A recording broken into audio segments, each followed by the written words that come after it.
안녕하세요, 여러분. 수다몽입니다.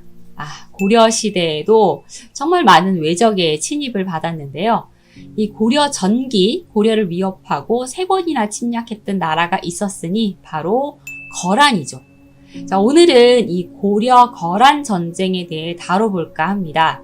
자, 그러면 먼저 거란이라는 나라는 어떤 나라인가에 대해서 먼저 알아보아야겠습니다. 자, 거란이 세운 요 나라의 이 정사인 요사 세표에 따르면 흉노 묵돌에게 패한 동호는 선비산에서 보전하고 있었는데 선비씨라고 하였다. 그 후 모용씨의 연이 선비를 파하자 그 부를 나누어 우문 고막해 거란이라고 하였다. 거란이라는 이름이 이에 비로소 생겨났다 하면서 거란이 생겨난 배경에 대한 설명을 하고 있습니다. 동호는 기원전 200년경 한고조 유방을 굴복시킨 흉노의 대영웅 묵돌 선우에게 패해서 오한산과 선비산에 숨어 지냈는데 이 동호가 오한, 선비족으로 나누어졌고 이 선비족에서 거란이 나왔다는 겁니다. 자, 그리고 4세기 중엽부터는 이 거란이 내몽골 지역에 거주를 하게 됐고요. 5세기 이후에는 키탄, 키타이, 키타트 등으로 불리면서 야호허강 상류에서 활동을 시작합니다. 하지만 이때는 동쪽에 고구려가 있었고요. 서쪽에는 돌궐이 있어서 이 사이에 끼어서 제대로 세력을 키울 수가 없었어요. 자, 그리고 고구려 멸망 후에는 동돌궐과 당나라로부터 또 압박을 받았었는데 이 돌궐이 힘을 잃고 당나라가 국력이 약해지는 당나라 말 본격적으로 세력을 키우기 시작합니다. 907년 당나라가 멸망을 하고 960년 송나라가 건국되기 전에 중국은 5대 10국 시대를 거치게 되는데 이때 거란에 아주 걸출한 영웅 한 사람이 등장을 합니다. 이렇게 동상이 있어서 가지고 와봤는데요.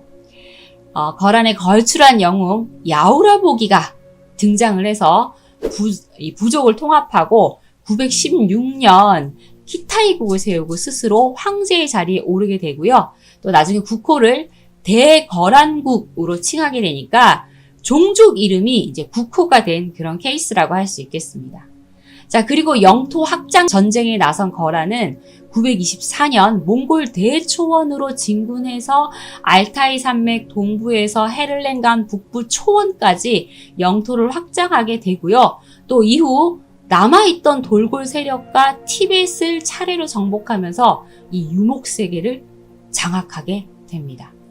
자, 야우라보기는 또 926년 자, 우리의 역사의 한 부분인 발해를 정복하고 자신의 장남 야율배를 태자로 세운 후에 동난국, 그러니까 동쪽에 있는 거란국, 그러니까 대거란국이라는 나라를 세웠는데 이 발해를 정복하고 돌아오는 길에 병사를 하게 됩니다. 자, 그럼 이제 누가 후사를 잇게 되는가? 자, 936년 5호 16국 시대 후당의 절도사 석경당이라는 인물이 낙양까지 점령을 해서 후당을 멸망시키고 후진을 세우는 일이 있었어요. 그런데 이게 혼자 힘으로 한 게 아니라 야우라보기의 차남 야율덕강에게 손을 벌려서 이 후진을 세울 수 있었습니다. 그리고 야율덕강은 이 일에 대한 대가로 만리장성 이남에 부유한 땅이자 이 중국 왕조 수도로 연결이 되는 전략적 요충지인 오늘날의 베이징 일대의 연운 16주를 얻게 되는데 이것으로 제국의 기반을 확고히 다질 수가 있었죠. 그리고 이후에도 계속 정복 전쟁을 해나가서 탕구투, 토요콘, 북송 등을 차례로 쳐들어가서 대제국을 건설하게 됩니다. 자, 그리고 야우라보기의 뒤를 이어 2대 황제가 된 것은 장남이 아니라 차남인 야율덕강으로 2대 황제 태종이 되는데요. 사실 이때 국호가 요로 변경이 돼서 요나라로 불리게 되죠. 저희는 그냥 계속 거란으로 그냥 지칭을 하도록 하겠습니다. 거란, 요 같은 나라이지요. 자, 거란이 이렇게 계속 활약을 하고 있을 때 중국은 이제 송나라에 의해서 통일이 되어 송이 들어서게 되는데요. 자, 이 만주 지역에 있던 말갈족은 여진이라고 불렸는데 북만주 지역은 동여진, 그리고 압록강 하류 지역은 서여진이 각각 차지하고 있었어요. 그런데 이 여진이 차지하는 압록강 하구는 송나라, 거란, 고려 이 삼국 사이에 있는 이 전략적 요충지였기 때문에 이 삼국 모두가 여진을 좀 주목하고 있는 그런 상황이었습니다. 자, 그리고 982년 거란에 또 한 사람의 걸출한 인물이 나오게 되는데요. 네, 바로 여걸로 불릴 만한 예지황후, 그러니까 소황후, 소작이 등장을 합니다. 수다몽에서 이미 다룬 적이 있는 인물이니까요. 이 소작 궁금하시면 요나라 황후 소작 찾아보시면 좋겠습니다. 자, 이 소작이 등장하기 전까지 거란은 여러 황제를 거치면서 일대 혼란을 겪었습니다. 그리고 제5대 황제인 경종이 등장을 하는데 이 경종의 황후가 바로 소작이에요. 자, 그런데 경종은 정치에 그닥 뜻이 없고 사냥이나 즐기는 그런 황제였어요. 그래서 경종 대신 정치에 뛰어든 이가 바로 소작이었는데 뛰어난 정치력을 가진 인물이면서 또 군사를 다루는 능력이 굉장히 출중해서 직접 전쟁터를 누비면서 군대를 통솔하게 됩니다.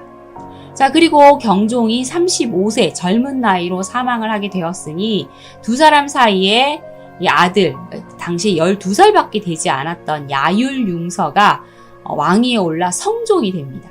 근데 아들이 너무 어리니까 당연히 소작이 섭정을 하게 됐고요. 그리고 군사권도 계속 소작이 맡게 되죠. 자, 그리고 이때 이 거란이 좀 혼란스러운 틈을 타서 거란을 좀 공격을 하는 나라가 있었으니 바로 거란과 계속 대치점에 있었던 송나라입니다. 그런데 거란은 이 공격을 잘 막아냈고요. 그리고 991년 거란은 서여진을 정복하고 압록강 하류 지역까지 차지를 하게 됩니다. 자, 거란은 송가의 전쟁을 지속하는 한편 발해 멸망 후에 발해 왕족이 이 압록강의 서경 압록부에 세운 정한국과 이 여진 세력을 제압해서 이제 고려와 압록강을 사이에 둔 접경 국가가 됩니다. 자, 이런 상황이다 보니까 거란은 이 고려를 견제할 수밖에 없었어요. 송나라와는 계속 대치점에 있고 송나라를 정복시키기 위해 전쟁을 계속하고 있는데 고려가 만약 송과 편을 먹으면 굉장히 곤란한 상황이 되지요. 자, 그래서 송나라도 고려를 자기 편으로 만들고 싶어 하고 거란도 우리랑 편 먹자 하고 계속 손을 내밀고 있는 상황이었습니다.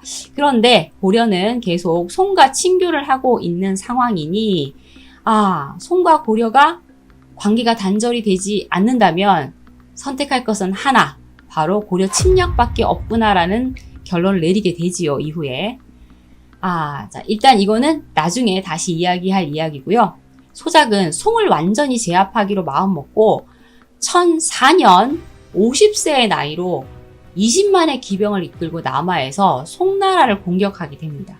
그리고 전쟁을 치른 후에 1년 후인 1005년 평화를 보장하는 대가로 막대한 물자를 받고 송과 화치를 맺는데 이를 전연의 맹약이라고 하죠. 자, 그리고 이 전연의 맹약은 약 100년 정도 이어지게 되는데 그 내용을 살펴보면 송나라는 요나라에 매년 비단 20만 필과 은 10만 양을 보낸다. 송나라 진종은 요나라 성종의 모친을 숙모로 삼고 양국의 형제의 교분을 맺는다. 자, 양국의 국경은 현 상태로 하되 양국의 포로 및 월경자를 서로 송환한다 등의 내용이 있었어요. 송나라 입장에서는 진짜 엄청 굴욕적인 그런 조약이 아닐 수 없는데요. 자, 이 전연의 맹약의 대가로 송나라에서 거란에 이 어마어마한 공물을 보내오니까 거란은 그 공물을 바탕으로 재정을 확충하고 또 이 국력을 더 융성하게 할 수가 있었습니다. 자, 그리고 이제 정치 조직과 군사 조직을 정비하고 법전을 편찬 공포하는 등 강력한 중앙 집권적 체제를 갖춰나가게 되죠. 자, 그럼 이제 고려의 거란에 대한 입장 한번 살펴볼까요? 태조 왕건이 고려를 세운 이래 고려는 계속 거란에게 적대적인 태도를 취하고 있었어요. 일단 발해를 무너뜨린 금수의 나라다, 금수지국이다 라고 외치게 되죠. 그러면서 이 거란을 적대시한다라는 걸 알 수 있는 가장 대표적인 사건 하나를 일으키는데 바로 만부교 사건입니다. 942년 거란이 고려와 화친을 하기 위해서 사신 30명과 낙타 50마리를 보냈는데, 이때 고려는 사신들을 모조리 섬에 유배 보내고 낙타 50마리는 개경 만부교 밑에 묶어서 굶겨 죽이게 되죠. 자, 하지만 그 이후로 거란은 계속해서 강력하게 성장을 해 나가니 이 거란을 더 이상 무시할 수 없는 상황이 됩니다. 고려는 당시 이제 북진 정책을 추진하고 있었는데 이 거란의 성장이 북진 정책에 큰 방해가 되는 요소가 되기도 했지요. 자, 그래서 이 북방 곳곳에 성을 쌓고 정종 때는 30만의 광군사를 조직하기도 합니다. 자, 그리고 송나라가 건국이 되자 송가 화친 정책을 계속 실시해 나가죠. 자, 그런데 이제 고려 성종이 이제 왕위에 오르고 성종 4년인 985년 이 송나라에서 사신을 보내옵니다. 연운 16주는 본래 중국 땅이다. 그런데 거란이 차지했으니 내가 이제 군대를 동원해서 정벌에 나서고 적을 무찔러 그 잃었던 땅을 내가 되찾아올 것이다. 아니, 고려도 지금 거란과 접해 있으니까 굉장히 해악을 많이 입고 있으니 좀 분노가 끓고 있지 않냐? 힘을 합쳐서 적을 무찌르자. 좋은 기회는 두 번 다시 오지 않는다. 자, 이번 전쟁에서 이기면 노획한 포로와 가축, 재물과 병장기 다 고려에 밀어주마! 하며 송나라 황제가 이 전언을 딱 내린 거예요. 그걸 전하러 사신이 온 거죠. 그런데 성종은 차일피일 대답을 미루면서 바로 이에 응하지 않습니다. 거란이 급성장해 있는 상황에서 전쟁의 행방이 어찌 될지 모르니 바로 응할 수가 없는 상황이었죠. 그러자 사신이 협박과 회유를 번갈아 하니 성종이 할 수 없이 진짜 전쟁이 일어나면 군대를 출동시켜서 서쪽에서 만나게 하겠다라며 문서는 쓰지 않고 구두 약속을 합니다. 이 문서를 못 받으면 굉장히 찜찜하잖아요. 말로 한 거는 언제든 내가 언제 하면 그만이니까요. 그래도 약속을 지키겠지 하고 사신이 이제 그 약속을 듣고 고려를 떠나는데요. 송나라와 거란의 전쟁 어떻게 됐을까요? 송나라가 패퇴하게 되면서 고려는 이 약속을 지킬 이유가 없어졌습니다. 자, 그리고 그 이듬해 거란이 다시 고려에 화친 요청을 했는데 고려 측 이 반응에 대한 기록이 없는 것으로 봐서 이때도 아마 거절을 한 듯 싶습니다. 자, 고려는 또 건국 초부터 고구려를 계승하고 있어 북진 정책을 계속 추진해 왔었죠. 그러니 이제 거란 입장에서는 송나라를 공략하는 상황에서 후방이 안정이 돼야 되는데 고려는 북진 정책을 취하고 있으니 굉장히 부담이 되는 상황입니다. 자, 그리고 송이 거란을 같이 치자라고 한 제안을 고려가 한번 거절하긴 했지만 언제 손을 잡고 자신들을 칠지 모르는 상황이었어요. 이때는 전연의 맥락이 맺어지기 전이니까 더 불안한 상황이었을 겁니다. 자, 그런 의미에서 고려는 화친을 하든 제압을 하든 둘 중 하나를 해야 되는데 화친을 하자는 제안을 했지만 계속 거절을 당해요. 자, 그렇다면 남은 길은 하나, 고려를 치자가 되는 거죠. 자, 고려 성종 12년인 993년 5월 서북계 여진이 거란이 군사를 이끌고 와서 고려를 침략할 모의를 하고 있습니다. 라는 소식을 전해오는데요. 이게 사실일까 아닐까 이 진위 파악을 하느라 고려는 시간을 보냅니다. 자, 그런데 그로부터 3개월 후 정말로 거란의 장수 소손영이 압록강을 넘어 고려 땅을 향하고 있다는 소식이 전해오는데요. 소손영의 말에 따르면 고려와 꼼짝 마라, 내가 80만 대군을 이끌고 간다 라고 외치는 겁니다. 와, 80만 대군이요? 자, 소손영은 일단 소작의, 소왕후인 소작의 딸 중에서 소작이 가장 아낀 딸인 월국공주의 남편이었어요. 그러니까 당시로는 엄청난 권력자로 군림하던 인물이지요. 자, 그런 인물이 고려를 쳐들어오고 있습니다. 자, 고려는 서둘러 각 지역의 군사를 모으고 이제 중군사 내사시랑 서희, 상군사 문하시 중 박양휴, 하군사 문하시랑 최량을 지휘부로 꾸려서 출병을 하게 되지요. 고려 성정도 서경, 그러니까 지금의 평양에 직접 행차를 해서 군대를 격리하게 됩니다. 자, 그때 소손영은 황해북도 서쪽에 있는 봉상군을 공격해서 점령을 하고 고려군 선봉장이었던 윤서한을 포로로 잡게 되는데요. 자, 이런 상황이니까 당연히 군대 동원해서 더 쫙 밀고 내려올 만도 한데 우리 폐하께서 고구려의 옛 땅을 차지했는데 이제 너희 나라가 우리 이 거란의 경계를 침범했으니 이에 내가 토벌을 하러 온 것이다. 우리가 지금 사방을 통일했는데 아직 항복하지 않는 나라는 기필코 소탕할 것이니 속히 와서 항복하고 지체하지 말라라는 글을 보내옵니다. 이때 서희는 봉상군을 다시 탈환하는 것에 이제 지원을 하기 위해서 출전을 했는데 소손영이 더 이상 진군하지 않고 항복해라! 라고 강요를 하는 게 뭔가 수상쩍다라는 생각을 합니다. 더 이상 전쟁을 할 생각이 없고 뭔가 화친으로 전쟁을 마무리할 그럴 생각이 있구나라는 판단을 한 거죠. 그래서 이제 서경에 머물고 있던 성종한테 거란의 행동으로 봐서 뭔가 이 하회의 기미가 보입니다. 좀 잘해 보십시다. 라는 이제 보고를 하게 돼요. 그래서 고려는 사신 이몽전을 거란군에게 보내서 일단 고려를 왜 침공했냐라고 물어보는데요. 너희 나라가 백성의 일을 돌보지 않으므로 하늘을 대신해서 천벌을 행하러 온 거다. 화친을 원한다면 빨리 와서 항복하라고 전해라. 라는 말을 해요. 그리고 이제 이몽전이 딱 돌아와서 이 말을 하니까 고려 조정은 어떻게 하지? 또 어떻게 하지? 하고 이제 의견이 분분합니다. 얼른 두 손 두 발 다 들고 항복하자라는 항복파.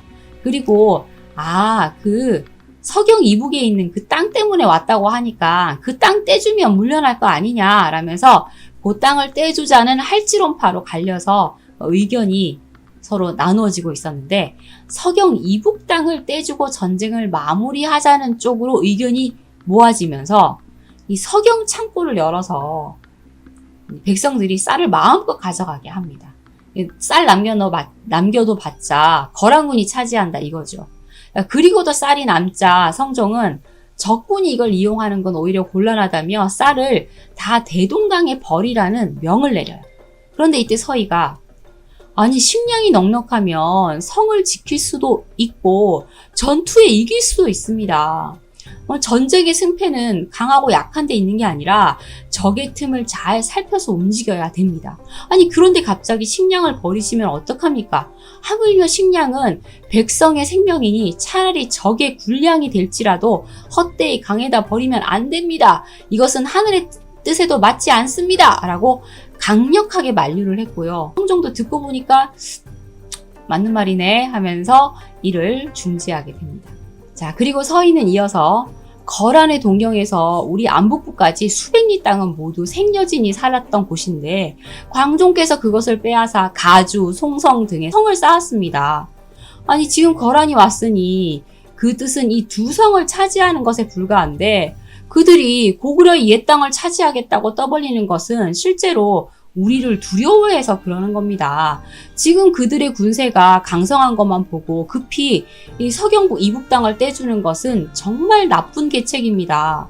게다가 이 삼각산 이북도 고구려의 옛 땅인데 저들이 한없이 욕심을 부려서 계속 땅을 요구한다면 우리 땅을 다 내어주겠습니까? 하물며 땅을 떼어 적에게 주는 것은 만세의 치욕이여니 주상께서는 도성으로 돌아가시고 신들에게 다시 한번 그들과 싸워보게 한 뒤에 다시 의논해도 늦지 않습니다 하며 그동안의 의견을 다 뒤집는 발언을 하는 거죠. 자, 이에 성종도 망설이게 되는데요. 소손영은 이몽전이 돌아간 후에도 고려에서 아무런 회신을 하지 않자 아 이것들 뜨거운 맛을 못 봐서 그래 하면서 안용진을 공격하기 시작합니다. 그런데 그때 이 중량장 대도수는 뒤에 또 등장하는 인물이고요. 그리고 낭장 유방 등이 강력하게 저항을 해서 이 안용진 함락을 실패해요. 자, 그런데 거기서 또 진군을 하지 못하고 다시 한번 항복을 재촉하게 됩니다. 자, 그러자 성종이 신하들한테 아무래도 이번에는 회담으로 뭔가 정리를 해야 될 것 같다.